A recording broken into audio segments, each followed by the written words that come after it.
dagaalka sokeeye waxaa laga dhaxlay dhalinyaro badan oo idinkoo kale ah maanta inay god ugu jiraan oo laga dhigtay maxaan ku raahdaa xaaba laga dhigtay oo la shiday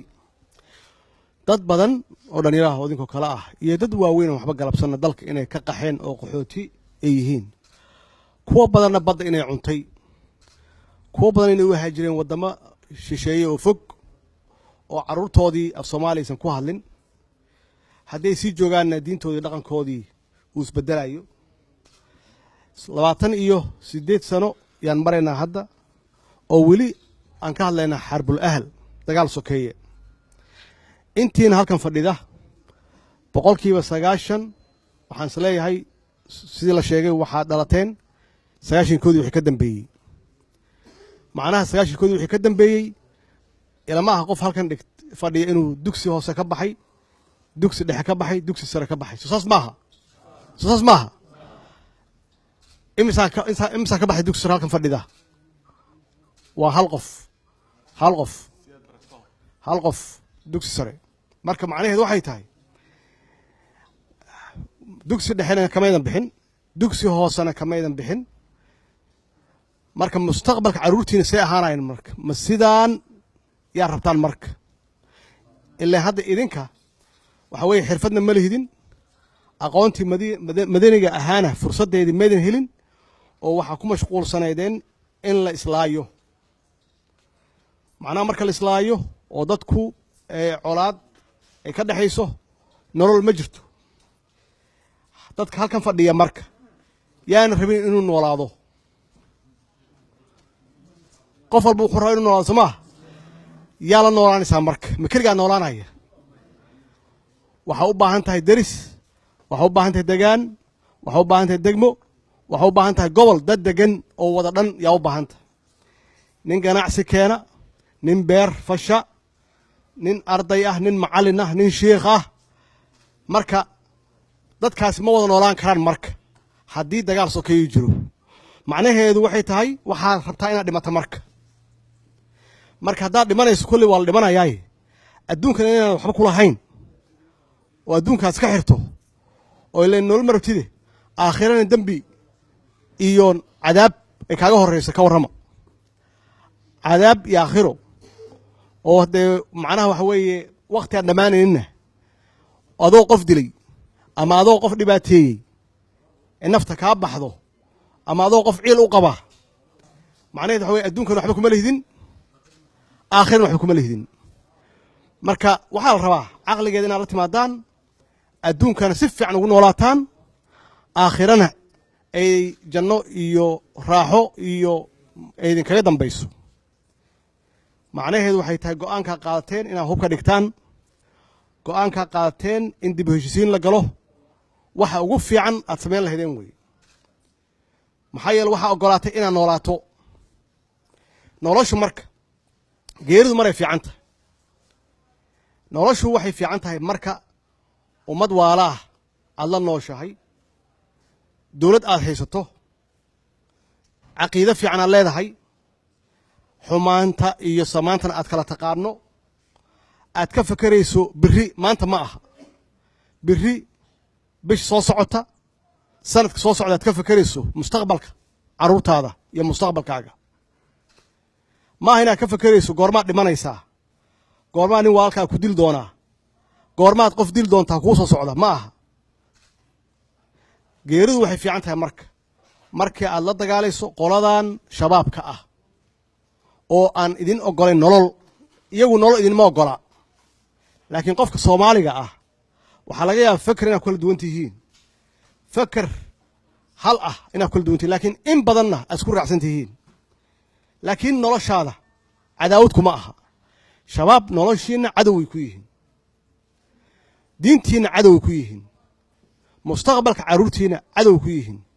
dowladnimadiina cadow ku yihiin waxa ugu muhiimsan waa sharafkiina cadow ku yihiin qofka marka waa inaad kala doorato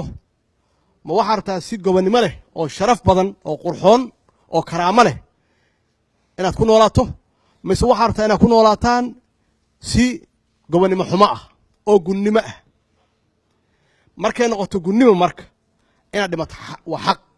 waa xalaal weeye maxaa yeelay adduunka bini aadan baa tahay waa sharfan tahay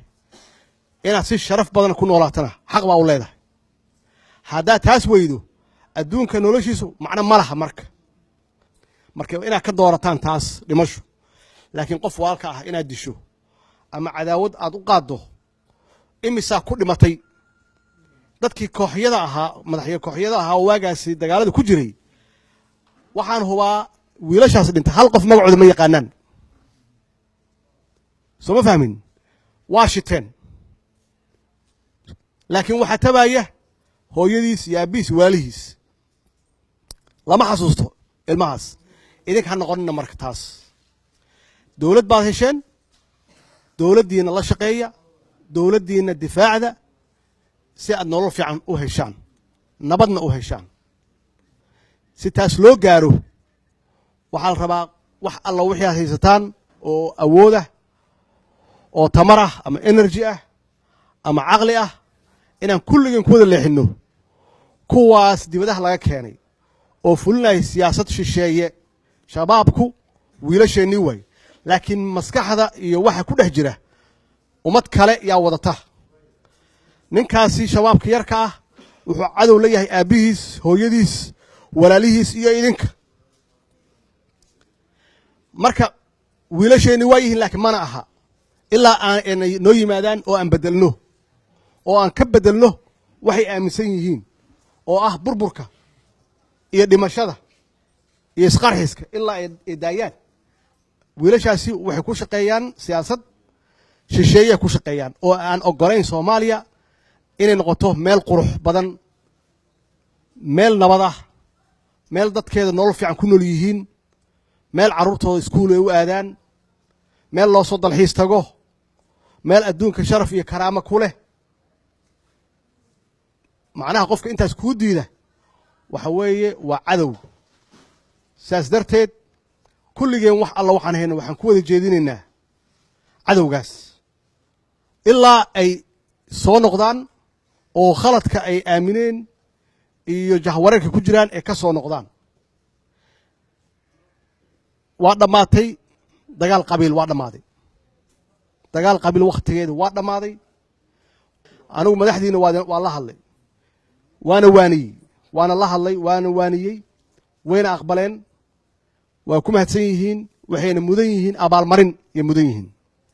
idinkana abaalmarin nololeed yaad mudan tihiin oo waa lidin qarameenaya idinku kulligiin waa qaramaysan tihiin waxaad tihiin ciidanka xoogga dalka Soomaaliyeed laga bilaabo maanta ciidanka xoogga dalka Soomaaliyeed wuxuu leeyahay oo annaga waajib nagu ah inaan xuquuqdiisii meel saarno tababarkiisii meel saarno qalabku ku dagaalgalayo inaan u keenno ciidankana waxaa laga rabaa siday ahaan jireen weligoodba ciidan discibliin leh kala dambeyn leh wadaniyiin ah naftooda u hura dhiigooda u daadiya difaaca dalkooda iyo dadkooda balantaas ma kala qaadan cadawgeena waa shabaab soo maaha idinku dad walaalaatihiin soo maaha xaaraan maqdaca idinka tahay inaad isdishaan soo maaha dhaar ilaahay ma ku marnay dhaar ma ku marnay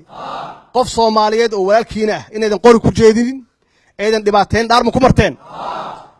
waxaan idin ballan qaadayaa inaad ka mid noqotaan oo ladin tababaro ciidanka xoogga dalka Soomaaliyeed oo mustaqbal aad yeelataan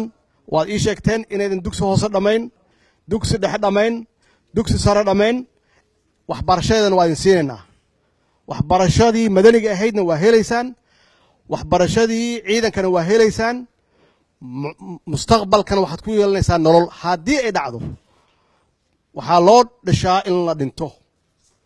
haddii ay dhacdo qoftiisi inay gasho oo tiisii wakhtigiisu dhammaado dowladda iyo annaga ka mas-uula ubadkiisa iyo xaaskiisa in noloshoodii aysan waxba iska bedelin in carruurtiisii agoonta ahayd aan dhaqaalaysanno oo mustaqbal aan u samayno kii xanuunsada ama kii dhaawacma isagana sidaasoo kale mas-uuliyad gaara naga saaran sidaas darteed waxaa noo ballana dalkaasi aan wada leenahay inaan wada difaacano aan ka difaacano cadow kasta oo soo hunguriyeeya shabaabku waabay waxba ma ahaba xaqiiqatan marka idin sheego waxba ma aha annaga ka xoog badan annaga ka tire badan annaga ka qalab fiican annaga ka wadaniyeysan annaga ka diin naqaana waa dad habawsan waa dad lunsan oo wareersan oo la jaha wareeriyey oo la marin habaabiyey xaqna kuma taagna kii dhintana naar yuu aaday kii noolna cadaab adduunyuu ku jira idinkana insha allah kii noolna nolol fiican inuu helo kii dhintana uu noqdo shuhada mujaahid inuu noqdo oo ilaahay jannadiisa ugu bishaareeyo dalkiisa isoo difaacaya dadkiisa isoo difaacaya caruurtiisa isoo difaacaya maxaa yeelay adiga ma aha ilaahay adiga adduunka waa ku keenay dadka soo socda weeye waxaan hadda u diyaarinayno wax wanaagsan inaysan ku dhicin wixii idinku dhacay inaysan ku dhicin caruurteena mustaqbalka ay yiraahdaan aabbayaasheen waa noo shaqeeyeen waa noo dhinteen nolosha aan haysanno hadda oo wanaagsan iyagaan ka dhaxalnay laakiin ma aha inaad ka dhaxashaan colaad iyo dhibaato iyo mustaqbal xumo ma aha inay caruurteena ka dhaxlaan alxamdulilah hadda waa isu timaadeen waa iska canqaadeen soo maaha